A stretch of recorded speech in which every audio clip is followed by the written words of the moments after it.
Mesdames, Mesdemoiselles, Messieurs, bonjour à toutes et à tous et bienvenue pour ce 27e numéro des Marvel News. C'est Zenox qui vous parle, on va vous balancer toute l'actu du MCU, de Marvel en général, mais avant ça, n'hésitez pas à vous abonner à la chaîne YouTube et à activer la petite cloche pour savoir dès qu'on sort une nouvelle vidéo et ainsi ne rater aucune news. Vous pouvez aussi liker la vidéo si celle-ci vous plaît et nous lâcher un petit commentaire, enfin si vous trouvez des news intéressantes. Mais bon, assez parlé et on passe directement aux rumeurs. Et on commence avec du lourd. Préparez-vous parce qu'il y a une rumeur de taille qui vient de tomber. Chris Evans aurait renouvelé son contrat cette semaine pour reprendre son rôle de Captain America dans Avengers Secret Wars et une série où Steve Rogers manipulerait les pierres d'infinité à travers le temps. Passons maintenant au projet secret de Scarlett Johansson, son amie d'enfance dans la vie. Elle produirait une série Disney+ centrée sur le personnage de Blonde Phantom, une nouvelle aventure passionnante pour l'actrice ainsi que pour les fans Marvel. Si Ryan Coogler a officiellement signé pour diriger Black Panther 3, on était d'ailleurs passé un petit peu à côté de cette news, vous nous en excuserez, il semble que Marvel Studios souhaiterait aussi lui confier la réalisation du reboot des X-Men, car oui, ça y est, on en vient à parler des X-Men dans le MCU. Marvel Studios semble vouloir insuffler un nouveau souffle à cette franchise emblématique, avec Mr. Sinister et Apocalypse en tant qu'antagonistes principaux. Cerise sur le gâteau, le studio envisagerait Dwayne The Rock Johnson pour incarner Apocalypse. Et on va pas se mentir, quand on voit le physique des personnages, ça pourrait clairement le faire. Et c'est pas tout, on vous en a déjà parlé et Marvel Studios explore de nouvelles voies avec le projet Midnight Sun. Le réalisateur Fede Alvarez serait envisagé pour prendre les rênes de ce film assez mystérieux. Et enfin, pour finir les rumeurs, du côté de Sony, les rumeurs vont bon train. Le studio exprimerait un vif intérêt pour inclure le personnage de Black Cat dans le prochain Spider-Man 4, dont le tournage pourrait commencer dans pas si longtemps. Mais bien sûr, on vous tiendra au courant dès qu'on aura des news. Bon, assez parlé des rumeurs, on passe maintenant au concret, aux infos. Tout d'abord, voici quelques photos qui révèlent les premiers jours de tournage de Sebastian Stan sur le plateau du film Thunderbolts. Et en parlant de révélation, les studios Marvel ont suscité la surprise cette semaine avec une fausse annonce de titre pour la série dédiée à Agatha Harkness, qui a semé la confusion avant de trouver son titre officiel, comme on vous l'avait annoncé il y a quelques semaines, Agatha All Along. Le spin-off de WandaVision dévoilera son premier teaser le 14 mai, suivi de sa sortie tant attendue sur Disney+, à partir du 18 septembre. On veut pas se vanter, mais bon, on vous l'avait un peu annoncé quand même, hein, le titre, etc. Bon, bref, on va pas se vanter. Bon, vous l'aurez remarqué, pas de nouveau numéro des News Marvel sans que de nouvelles annonces nous arrivent concernant le film Fantastic Four, dirigé par Matt Shakman. Natasha Lyonne vient de rejoindre le casting avec un rôle encore gardé secret. Elle y sera aux côtés de Ralph Ineson qui incarnera le redoutable Galactus finalement, donc pas de Antonio Banderas ou quelconque acteur hispanique. Galactus qui est pour le rappeler le dévoreur de planètes, pour ceux qui ne le savent pas, et on aura aussi John Malkovich au casting du film.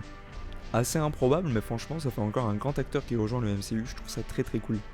En parlant de casting, sachez que le trio de tête pour interpréter Victor Von Doom, ou Fatalis en France, est actuellement composé de Mads Mikkelsen, Cillian Murphy et Ben Affleck. Bon, dites-nous ce que vous en pensez dans les commentaires, vers qui va votre préférence. Perso, j'avoue que Mads Mikkelsen ça pourrait clairement le faire. Mais Cillian Murphy, bon, j'ai un petit doute, franchement, un peu abîmé avec des rides et tout ça, ça pourrait clairement le faire aussi. Il ferait un antagoniste de folie, c'est sûr et certain. Je suis moins convaincu pour Ben Affleck par contre, mais bon, pourquoi pas. On reparle à nouveau du film Captain America Brave New World sur lesquels quelques visuels ont fuité et qu'on vous passe ici rapidement étant donné la qualité des images. On ne voudrait pas fâcher Marvel Studios qui sont bien décidés ce coup-ci à traquer celle ou celui qui se cache derrière ces fuites. Qu'il s'agisse de changements de titre, des castings ou encore des scripts pourtant si bien gardés, rien n'échappe aux réseaux sociaux. Les gens les partagent ensuite avec leurs abonnés aux grandes dames des studios qui perdent un peu leur effet de surprise.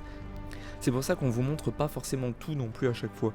On sait qu'il y a des images qui sont un petit peu volées, etc. Et donc on essaye un peu de se restreindre pour pas vraiment dévoiler l'effet de surprise à chaque fois.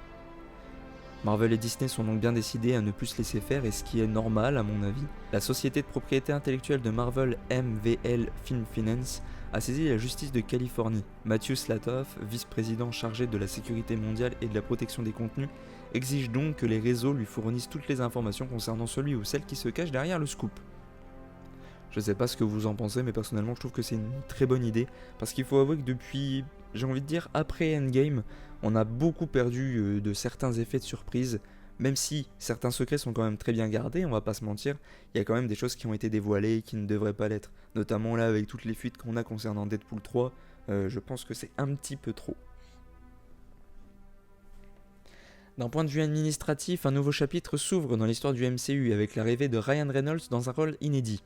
L'acteur, déjà iconique pour son interprétation de Deadpool qu'on va retrouver très bientôt, se voit attribuer un rôle sans précédent au sein du studio, celui de scénariste, producteur et acteur principal dans le très attendu Deadpool et Wolverine justement. Cette nomination marque un tournant notable illustrant la confiance et la créativité croissante entre l'acteur et Kevin Feige au sein de la nouvelle organisation qui vient d'être officialisée. Parce que oui, 3 divisions qui se nommeront désormais Marvel Studios, Marvel Animation et Marvel Television vont faire leur entrée dans les studios. Vous êtes sans doute au courant, mais pour mémoire on vous rappelle que la sortie de Kraven a été une nouvelle fois repoussée. D'abord remis au 28 août, il sortira finalement le 11 décembre. Dans un registre plus festif cette fois-ci, sortez vos calendriers parce que Chris Hemsworth recevra son étoile sur Hollywood Boulevard le 23 mai et franchement on est très content pour lui, ça nous fait extrêmement plaisir.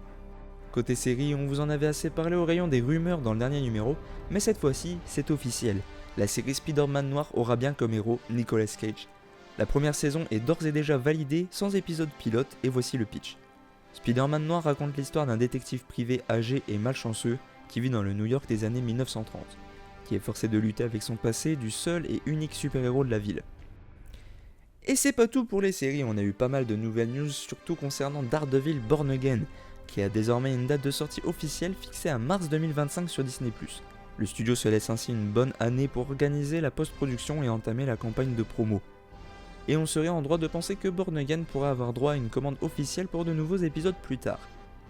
Avec une sortie enfin définie, on s'attend donc à une première bande-annonce entre la SDCC et la NYCC. Et quant à la série Hawkeye, on apprend qu'elle a été renouvelée pour une deuxième saison et qu'elle s'intéressera au frère de Clint Barton, Barney, connu sous le nom de Trickshot dans les comics. Voilà, beaucoup de news pour cette semaine, on passe maintenant aux déclarations. Bon, je vais pas revenir encore dessus, mais c'est un numéro où on pourrait se vanter des rumeurs qu'on a sélectionnées et qui se concrétisent. Parce qu'en effet, l'acteur Giancarlo Esposito a officialisé lors du panel Thunderstage de la CCXP qu'il ferait ses débuts dans le MCU assez rapidement. Bon, pour le rôle on sait pas, mais bon, c'est cool dans tous les cas. Sur ce même panel, Luis Desposito et Kevin Feige se sont demandé si le MCU n'a peut-être pas perdu en lisibilité en raison du trop gros nombre de productions pour le cinéma et Disney+. Peut-être que lorsque vous en faites trop, vous vous éparpillez un peu. Nous n'allons plus faire ça. Nous avons appris. Il y aura désormais 2 à 3 films par an et 1 ou 2 séries. Ces commentaires concordent donc avec ceux de Bob Iger, PDG de Disney, qui disait récemment « Nous allons lentement diminuer le volume du MCU ». Et c'est pas forcément une mauvaise chose. Je préfère qu'on ait un peu moins de contenu par an, mais plus de qualité. Franchement, ça me dérange absolument pas. De son côté, Rob Liefeld, le créateur de Deadpool, a révélé que le personnage de Cable dans le film Deadpool 2 devait à l'origine être interprété par Brad Pitt avant de revenir à Josh Brolin. Il a d'ailleurs posté ce concept art qu'on vous montre maintenant. Les reshoots du 3e volet de Deadpool, Deadpool et Wolverine sont eux en cours de tournage. Et de son côté, Karan Soni, alias Dopinder le taxi, et Pavit Prabhakar dans Spider-Man Across the Spider-Verse, partagent des détails fascinants sur l'ancien projet Deadpool 3. Avant l'acquisition de la Fox par Disney, le projet devait être en fait un peu un film de Noël peu conventionnel, un genre de road trip délirant à travers l'Alaska avec Deadpool en sauveur des fêtes. Oui, bon, bizarre, mais bon, en même temps c'est Deadpool quoi. Et enfin, pour terminer, on a une déclaration de Chris Pratt, l'interprète entre autres de Star-Lord, qui a été interrogé sur son amitié avec le nouveau boss du DC Universe et son éventuelle présence dans l'univers, mis en place par James Gunn. Il a déclaré « Peut-être qu'il y a quelque chose pour moi là-bas, peut-être que je ferai les deux », donc DC et Marvel. Je suis à 100% partant pour faire les deux. Donc oui, vous inquiétez pas, on parle de DC dans les news Marvel, mais c'est normal. C'est surtout pour confirmer le fait qu'il restera bien Star-Lord pendant à mon avis un bon bout de temps dans le MCU. Et enfin, avant de terminer un petit peu tout ça, je suis curieux de savoir, n'hésitez pas à me dire dans les commentaires ce que vous avez pensé du final de la série X-Men 97. Pour moi, c'est une des meilleures productions en série que Marvel ait fait ces derniers temps. Et franchement, j'ai été absolument bouche bée, que ce soit par la direction artistique, par l'histoire ou pour l'animation. Franchement, c'était du très lourd et je suis curieux de savoir ce que vous en avez pensé. Mais voilà, en attendant, c'est tout mesdames et messieurs, je suis content d'avoir pu vous faire ce numéro. N'hésitez pas encore une fois à balancer un gros merci dans les commentaires au Dr Strangel parce que c'est lui qui collecte un peu les news et qui écrit le texte que je vous récite. Donc franchement, un gros merci au Dr Strangel dans les commentaires. C'est tout pour ce numéro, n'hésitez pas à vous abonner, à liker la vidéo, à activer la petite cloche pour ne rater aucune news et être au courant de tout. Mais en attendant, n'oubliez pas le mot de la fin parce que moi je ne l'oublierai pas. Bonne soirée.